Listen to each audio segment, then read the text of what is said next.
সুতরাং যদিও ইন্টারন্যাশনালি এখন টমাস ক্যাভেলের স্পিতে সেন্টিমিটার ব্যবহার করা হচ্ছে, কিন্তু তোমরা ব্যবহার করবা মার্গুলি। এখানে আমি আলোচনা করব 4টা জ্ঞানমূলক কোশ্চেন, ক ক ক 4টা জ্ঞানমূলক কোশ্চেন এবং একটা এমসিকিউ নিয়ে। আমরা এতদিন আলোচনা করলাম জীব জগতের শ্রেণীবিন্যাস, পৃথিবীতে কত জীব থাকতে পারে। বিজ্ঞানীরা আজকে পর্যন্ত নামকরণ করেছে প্রায় 4 লক্ষ উদ্ভিদ, 13 লক্ষ প্রাণী।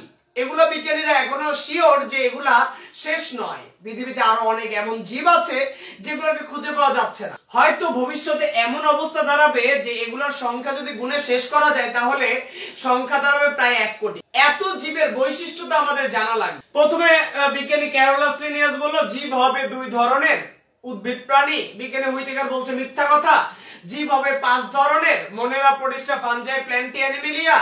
বিজ্ঞানী মার্গুলিস বলছে ঠিক আছে, তাদেরকে আদি আর উন্নততে ভাগ করে দেন, প্রোক্যারিওটা, ইউক্যারিওটা।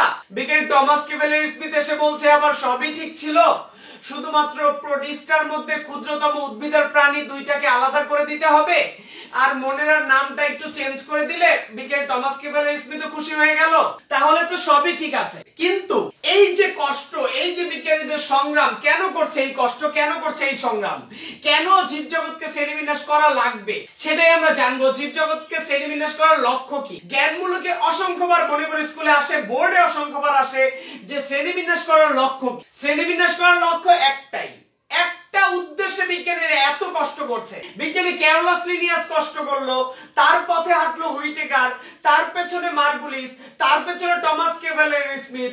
কেনই কষ্ট করছে? একটা উদ্দেশ্যে, একটা লক্ষ্যে। লক্ষ্যটা হচ্ছে এই বিশাল ও বৈচিত্র্যময় জীবজগৎকে সহজভাবে, অল্প পরিশ্রমে, অল্প সময়ে সঠিকভাবে জানা। এই বিশাল ও বৈচিত্র্যময় জীবজগৎকে সহজভাবে, অল্প পরিশ্রমে, অল্প সময়ে সঠিকভাবে জানা। দেখো, প্রথম ক্লাসে আমরা তো ভয় পেয়ে গিয়েছিলাম যে 4 লক্ষ উদ্ভিদ, 13 লক্ষ প্রাণী, ভবিষ্যতে নাকি সংখ্যা গুণে শেষ করলে প্রায় 1 কোটি দাঁড়াবে এদের সংখ্যা। কিভাবে এত জীব সম্পর্কে আমরা জানব? প্রথম ক্লাসে মনটাই খারাপ হয়ে গিয়েছিল, এত জীব সম্পর্কে কিভাবে জানব। কিন্তু আজকে তোমার মন খারাপ করার কিছু নেই। আজকে পর্যন্ত ক্লাসগুলো যদি তুমি প্রথম থেকে দেখে থাকো, তুমি আজকে পর্যন্ত সবগুলা জীব সম্পর্কে ধারণা পেয়ে গিয়েছো। নতুন একটা ব্যাকটেরিয়া আবিষ্কার হবে, তার বৈশিষ্ট্য তুমি জানো, কারণ মনের রাজ্যের বৈশিষ্ট্য ব্যাকটেরিয়ার বৈশিষ্ট্য। নতুন একটা শৈবাল আবিষ্কৃত হবে, তার বৈশিষ্ট্য তুমি জানো। নতুন একটা ছত্রাক আবিষ্কার হয়েছে, তার বৈশিষ্ট্য তুমি জানো, ফাঞ্জাই। নতুন একটা গাছ পাওয়া গিয়েছে পৃথিবীতে, কোনো সমস্যা নেই, তার একটা বৈশিষ্ট্য তুমি জানো। নতুন প্রাণী আবিষ্কৃত হয়েছে, তার বৈশিষ্ট্য তুমি জানো, অ্যানিমেলিয়া। এর মানে তুমি মোনেরা, প্রোটিস্টা, ফাঞ্জাই, প্ল্যান্টি, অ্যানিমেলিয়া শিখেছো, মানে তুমি এই পৃথিবীর সকল জীব সম্পর্কে সংক্ষেপে একটা ধারণা পেয়ে গিয়েছো। যারা তুলনা 5টা রাজ্যের তুলনার একটা চার্ট করেছো, 5টা রাজ্যের তুলনার চার্ট যে ছেলেমেয়েরা করেছো, তাদের কাছে তো কোনো সমস্যাই নেই। 1 পৃষ্ঠার মাধ্যমে, একটা পৃষ্ঠার যে চার্ট তুমি করেছো, সেই একটা পৃষ্ঠার চার্টের মাধ্যমে পুরো জীবজগৎ সম্পর্কে তুমি ধারণা পেয়ে যাবা। তোমার কাছে তোমার মামা এসে জিজ্ঞেস করলো, তুমি তো 9 এ উঠেছো, তুমি তো বায়োলজি প্রথম অধ্যায়ে জীবন পাঠ সম্পর্কে পড়াশোনা করছো, তাহলে তুমি আমাকে এই পৃথিবীর জীব সম্পর্কে একটা ধারণা দাও। তুমি সুন্দরভাবে এই তুলনার ছকটা নিয়ে আসবা। মামা দেখেন, এই 1 পৃষ্ঠার মধ্যে এই পৃথিবীর সকল জীব সম্পর্কে আপনাকে ধারণা দিব। মামা দেখে অবাক হয়ে যাবে যে এত সুন্দর চার্ট তুমি করেছো, যেখানে এই পৃথিবীর সকল জীব সম্পর্কে আমি একেবারে খুব কম সময়ে ধারণা পেতে পারি। এই পরিশ্রম, এই এতদিন তুমি এই চার্ট কিভাবে আসলো? তখন তুমি বলবা, মামা এই চার্টের পিছনে অনেক ইতিহাস আছে। তখন তুমি ইতিহাস বলা শুরু করবা সেই 1700 শতাব্দী থেকে, যে 1700 শতাব্দী থেকে 1950 পর্যন্ত মানুষ জানতোই না পৃথিবীতে ব্যাকটেরিয়া, ছত্রাক এবং শৈবাল রয়েছে। 1950 সালের আগ পর্যন্ত পৃথিবীতে সবাই জানতো পৃথিবীতে 2 ধরনের জীব, একটা হচ্ছে উদ্ভিদ, একটা প্রাণী। তারপর মামাকে বলবা, মামা শোনো, আরিচ হুইটেকার কি বলেছিল? আরিচ হুইটেকার পরে 5 ধরনের রাজ্য বের করলো, মোনেরা, প্রোটিস্টা, ফাঞ্জাই, প্ল্যান্টি, অ্যানিমেলিয়া। তারপর আসলো মার্গুলিস, তারপরে তার পেছনে আবার টমাস ক্যাভেলের স্মিথ। তাহলে এভাবে সংগ্রাম করতে করতে জীবজগতের শ্রেণীবিন্যাস আজকের রূপে এসেছে, যেখানে আমরা 1 পৃষ্ঠার একটা ছক, 1 পৃষ্ঠার একটা ছক তুলনা করে আমরা দেখিয়ে দিতে পারি যে এই তুলনার মাধ্যমে আমি শো করতে পারি পৃথিবীর সকল জীব। তোমার মামা তোমাকে এসে বললো, তাড়াতাড়ি আমাকে এই পৃথিবীর সকল জীব সম্পর্কে একটা ধারণা দিয়ে দাও। তখন তুমি মামাকে তোমার তুলনার চার্টটা দিবা, একটা পৃষ্ঠা ফটোকপি করে দিবা, যে মামা এই পৃষ্ঠাটা ফটোকপি করে রাখো, তুমি তোমার এই একটা পৃষ্ঠার মাধ্যমে পৃথিবীর সব জীব সম্পর্কে তুমি সংক্ষিপ্ত সময় ধারণা পেতে পারবা। তাহলে দেখো কত সংক্ষেপে আজকে আমরা কত সুন্দরভাবে পৃথিবীর সব জীবকে জেনে ফেলছি। এটাই ছিল শ্রেণীবিন্যাসের লক্ষ্য।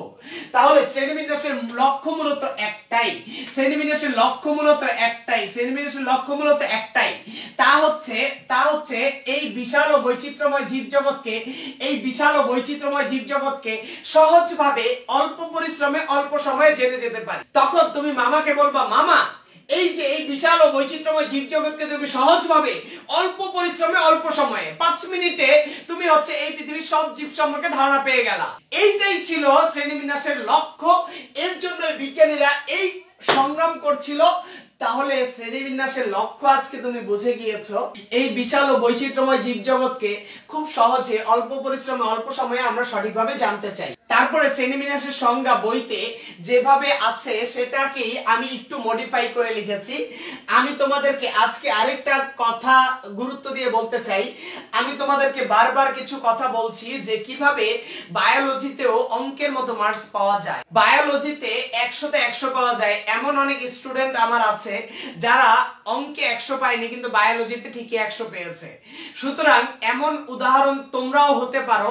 আমি তোমাদেরকে বলতে চাই যে বায়োলজিতে অঙ্কের মতো মার্কস পাওয়ার জন্য প্রথমে আমি তোমাকে বলেছি যে প্রত্যেকটা রাজ্যের বৈশিষ্ট্য আমি যেভাবে সাব পয়েন্ট করে কোটেশন দিয়ে লিখে দিয়েছি সেভাবে লেখার চেষ্টা করবা। যে চিত্রগুলা শিখিয়ে দিয়েছি সেই চিত্রগুলা দিবা। আরেকটা কথা আমি তোমাকে আজকে বলে দেই, এই কথাটা এসএসসি পরীক্ষার আগের দিন পর্যন্ত মনে রাখবা যে যত সংজ্ঞা আসবে সংজ্ঞাগুলোর পাশে অবশ্যই সংজ্ঞার ইংলিশ টার্মটা লিখে দিবা। যত সংজ্ঞা আসবে সংজ্ঞার ইংলিশ টার্মটা তুমি আজকে থেকে লেখা প্র্যাকটিস করো। এভাবে লিখেই আমি তোমাকে শেখাবো, তুমি আজকে থেকে প্র্যাকটিস করো। যেমন শ্রেণীবিন্যাসের সংজ্ঞা লেখার সময় তার পাশে আমি ক্লাসিফিকেশন লিখেছি। এই জিনিসটা সংজ্ঞা সবাই লিখবে, কিন্তু এই জিনিসটা লেখার ফলে স্যার একটু খুশি হবে তোমার প্রতি।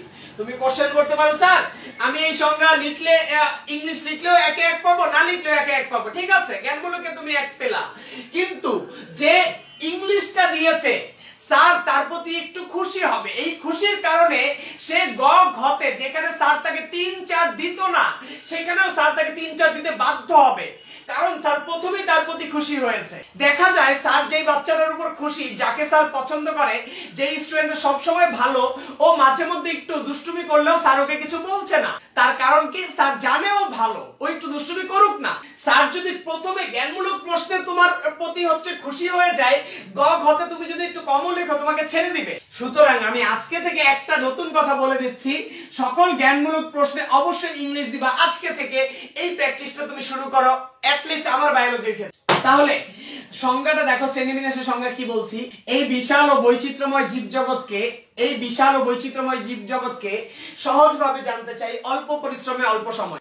আমি শ্রেণীবিন্যাস সম্পর্কে কিছুই জানি না, এই পৃথিবী সম্পর্কে আমি অজ্ঞ, এই পৃথিবী সম্পর্কে আমি মানে কিছুই জানি না, পৃথিবীতে কি আছে, কত ধরনের জীব আছে। আমি তোমাকে আজকে এসে বললাম, বাবা তুমি তো 9ম শ্রেণীতে উঠেছো, তুমি তো জীবন পাঠ প্রথম অধ্যায়ে জীব সম্পর্কে ধারণা রেখেছো, বা জীববিজ্ঞান প্রথম অধ্যায়ে তুমি জীবন সম্পর্কে, জীব সম্পর্কে জানছো।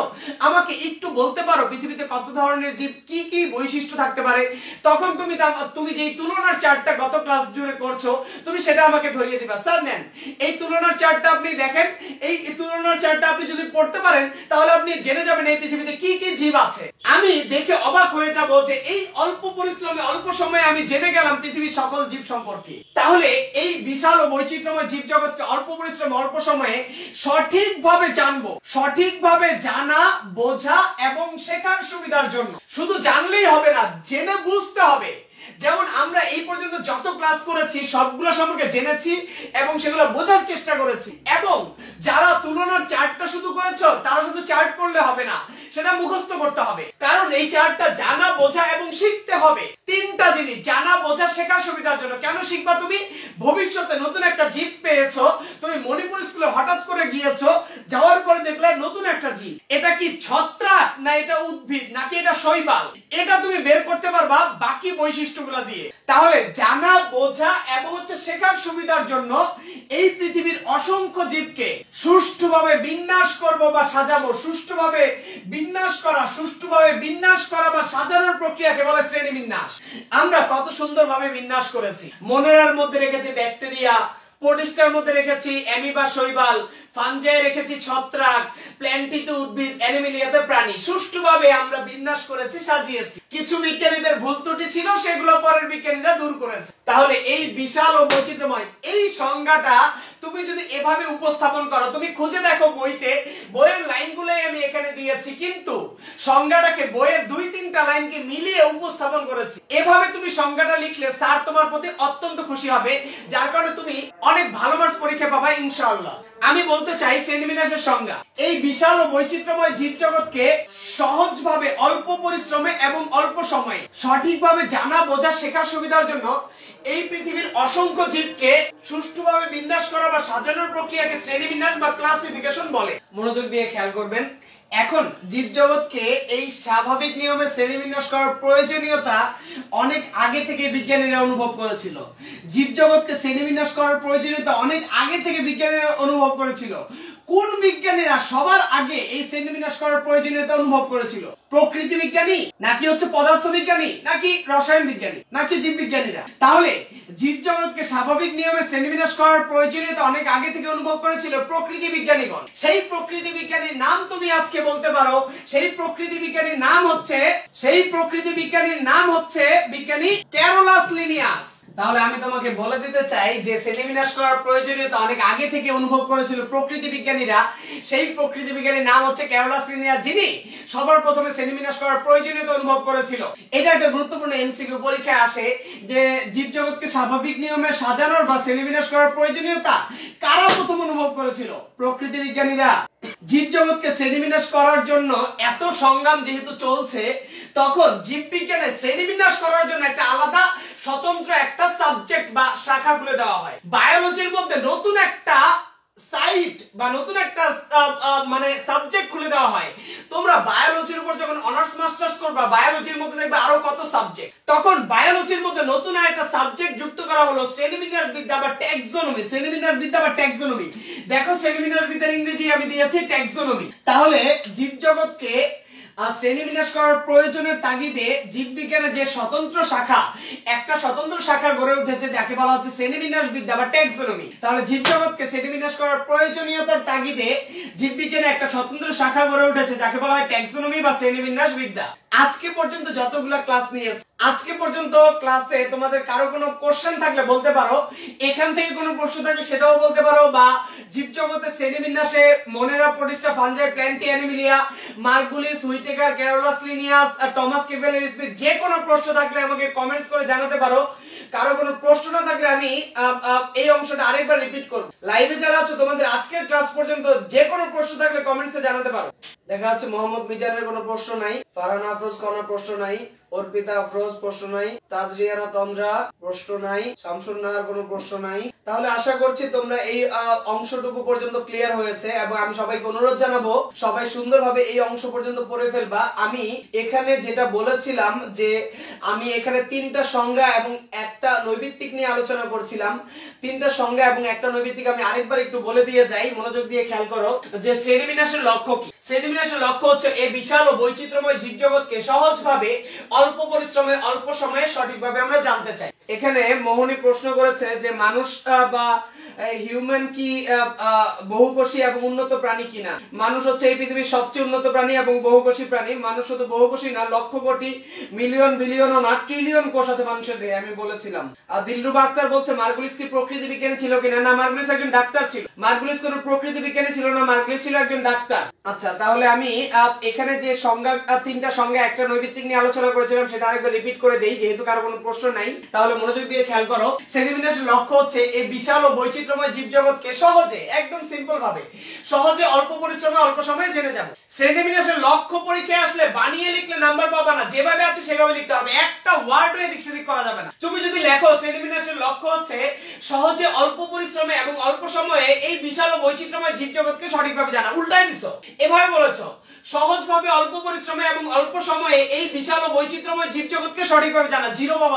তুমি যদি লেখো শ্রেণীবিন্যাসের লক্ষ্য পরীক্ষায় এসেছে জ্ঞানগুলোকে, তুমি যদি লেখো এই বিশাল ও বৈচিত্র্যময় জীবজগৎকে সহজভাবে, অল্প পরিশ্রমে, অল্প সময়ে জানা, সঠিকভাবে লিখো নাই, তুমি জিরো পাবা পরীক্ষায়। এর মানে শ্রেণীবিন্যাসের লক্ষ্যে যেভাবে আছে, যেই ওয়ার্ডগুলো আছে, প্রত্যেকটা ওয়ার্ড একইভাবে লিখলে তুমি ফুল মার্কস পাবা, একটা ওয়ার্ড এদিক সেদিক করলে তুমি নাম্বার পাবা না। লক্ষ্যের ক্ষেত্রে এই কথাটা মনে রাখতে হবে, কারণ কোনো কিছু লক্ষ্যের মধ্যে ওয়ার্ড চেঞ্জ করা যায় না।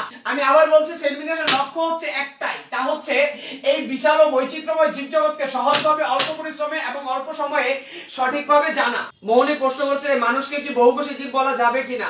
মানুষকে তো বহুকোষী জীবই বলতে চাই আমরা। মানুষকে কি তুমি এককোষী জীব বলতে চাও? আমি বুঝলাম না, ওর প্রশ্নই আমি বুঝি না।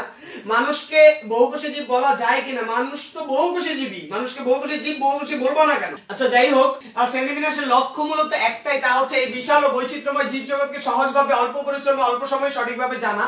সেন্টিমিনাসের সংজ্ঞাটা কি লিখছি দেখো, এই বিশাল ও বৈচিত্র্যময় জীবজগৎকে সহজভাবে, অল্প পরিশ্রমে, অল্প সময়ে সঠিকভাবে জানা, বোঝা এবং শেখার জন্য এই পৃথিবীর অসংখ্য জীবকে সুষ্ঠুভাবে, সুন্দরভাবে বিন্যাস করা বা সাজানোর প্রক্রিয়াকে বলা হচ্ছে সেন্টিমিনাস বা ক্লাসিফিকেশন। সেন্টিমিনাসের সংজ্ঞা আমি যেভাবে বলেছি ঠিক এভাবেই লিখতে হবে পরীক্ষায় সফল হওয়ার জন্য।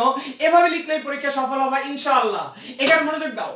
এই বিশাল ও বৈচিত্র্যময় জীবজগৎকে সহজভাবে, অল্প পরিশ্রমে এবং অল্প সময়ে সঠিকভাবে জানা, বোঝা এবং শেখার সুবিধার জন্য এই পৃথিবীর অসংখ্য জীবকে সুষ্ঠুভাবে বিন্যাস করা বা সাজানোর প্রক্রিয়াকে সেন্টিমিনাস বা ক্লাসিফিকেশন বলে। গুরুত্বপূর্ণ একটা এমসিকিউ। জীবজগৎকে স্বাভাবিক নিয়মে সেন্টিমিনাস করার এই প্রয়োজনীয়তা সবার প্রথম অনুভব করেছিল কোন বিজ্ঞানীরা? প্রকৃতি বিজ্ঞানীরা। সেই প্রকৃতি বিজ্ঞানী হচ্ছে আমাদের ক্যারোলাস লিনিয়াস। জীবজগৎকে একটা স্বাভাবিক নিয়মে সেন্টিমিনাস করার প্রয়োজনীয়তা অনেক আগে থেকে অনুভব করেছিল প্রকৃতি বিজ্ঞানীগণ। সেই প্রকৃতি বিজ্ঞানী হচ্ছে ক্যারোলাস লিনিয়াস।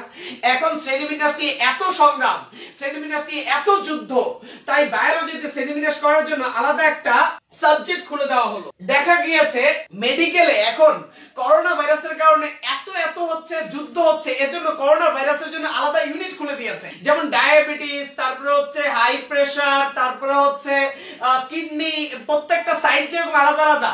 করোনা ভাইরাস নিয়ে এত রোগী আসছে, হসপিটালে করোনা ভাইরাসের আলাদা ইউনিট খুলে দেওয়া হয়েছে। জীববিজ্ঞানে যেহেতু সেন্টিমিনাস নিয়ে এত যুদ্ধ হচ্ছে, তাই জীবজগৎকে সেন্টিমিনাস করার প্রয়োজনের তাগিদে, জীবজগৎকে সেন্টিমিনাস করার গবেষণার জন্য জীববিজ্ঞানে একটা স্বতন্ত্র শাখা গড়ে উঠেছে, যাকে ট্যাক্সোনমি বা শ্রেণীবিন্যাস বিদ্যা বলে। তাহলে জীবজগৎকে শ্রেণীবিন্যাস করার প্রয়োজনের তাগিদে জীববিজ্ঞানে একটা স্বতন্ত্র শাখা গড়ে উঠেছে, সেই স্বতন্ত্র শাখার নাম ট্যাক্সোনমি বা শ্রেণীবিন্যাস বিদ্যা।